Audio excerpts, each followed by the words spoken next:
Before we look at each individual illustration, I want to give you your question of the week, Lauren. And your writing, you kind of isolate these two images as being very different, or I should say you define these as being very different. These two illustrations, specifically referring to style, and I totally agree. My question for you for this week, in your response to this discussion, is this: in what sort of a graphic design project would you expect to see a hyper-realistic illustration like this?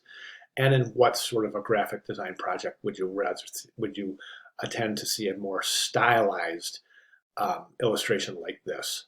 Okay, that's your question of the week. Let's go ahead and take a look. I think your depiction, I'm sorry, your summary of the illustrations is fantastic. There's a time and a place for this kind of hyper realism. A lot of designers would say, hey, listen, if I'm going to use this hyper realistic, ultra realism in my illustrations, why don't I just use a photograph? And that's a decent argument. I mean, depending on the project, this probably took. I'm going to tell you something. This took, off the top of my head, I can't imagine completing an assignment like this in less than 40 hours. I mean, this is intensely gorgeous. And 40 hours is probably. I mean, there's just so much here.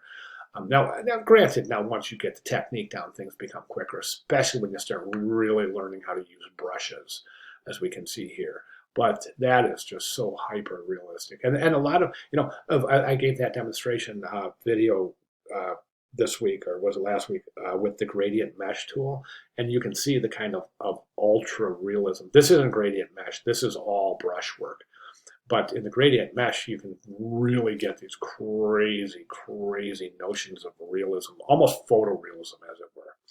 And then this piece is just ultra stylized. Now, this is not by any means a brand new technique. This technique has been around for a while now. It's almost like a crystallograph. It's creating a complete illustration, distributing tonal values based on nothing but shapes.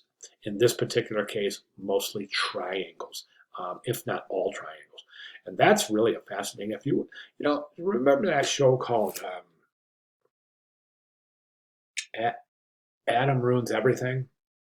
If you take a look at the opening sequence for this, they use this technique in an illustration of Adam. So, all right, so you've got your question of the week. You've got your great written summary here and two outstanding examples.